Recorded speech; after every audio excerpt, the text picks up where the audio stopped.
Thank you very much. I hear my work say. And it's black.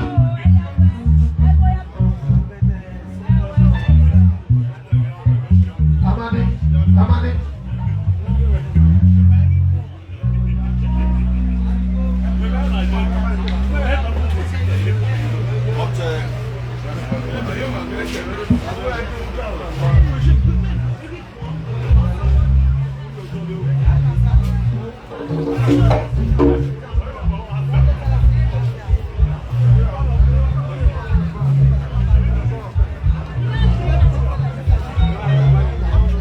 Igbos.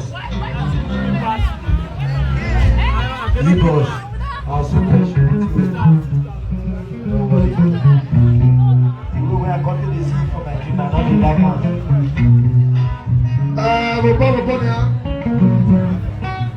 Bring it down.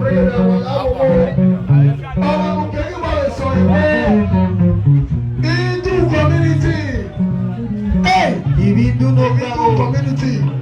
Alongside with Immortal International Christian Center. Okay, one sorry, go. Immortal International Christian Center. Alongside with Edo Community to engage the floor. My year work too. Alpha, it says the way, money away. I reach your store, I know.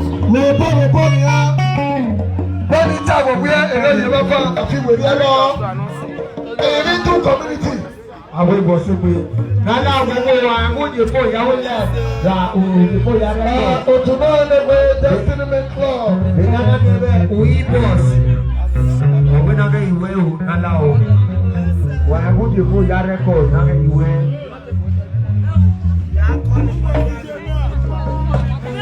Destiny Club International under the leadership of Comrade Esemuden Obiapoakpodi and the 626 conglomerate. Enterprises Nigeria. Why the vice president of the club is another person down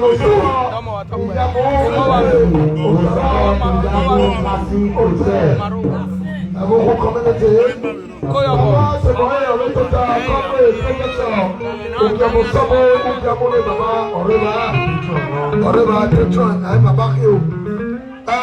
Amena àwọn Henry yẹn fẹfẹfẹ òkè wálé wọn sùn wá gbé o Destiny Club òkè sùn wá gbé Edo community youth òkè wálé wọn sùn wá gbé all members of Immortal God's International Christian Center òkè wálé wọn sùn wá gbé thank you over to you superstar Edenori Adosa.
Comrade, Professor, Honorable, the FMN of Tulema, Destiny Nobagwa, Yetoboana, or Sarwe, Oriented by one of the Destiny Club anyone, while I'm Destiny Toboe, Obiebagwa, Sarwe Toboe, Yetoboe, Kiyake, or Monoe. Esther Toboe, Dorie ni Owe, lady of songs. Lady of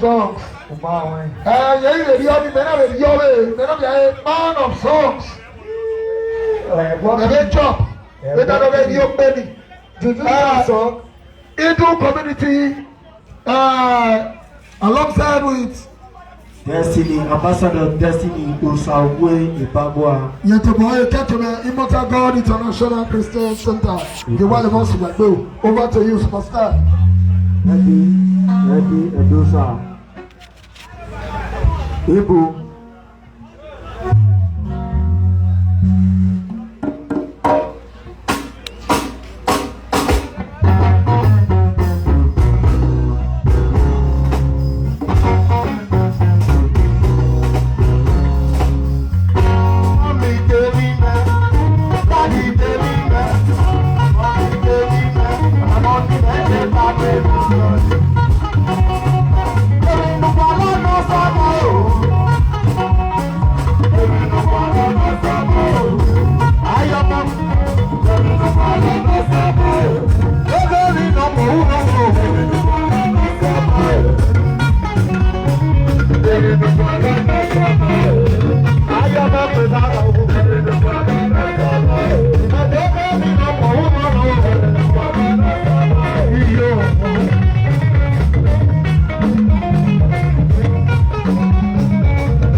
This mama, no. No, mama. DJ. Come on. Mama G. Another. What up, mommy? No. Mama. No. Come on there. Mama. Mama. I told you on the mama. Mama.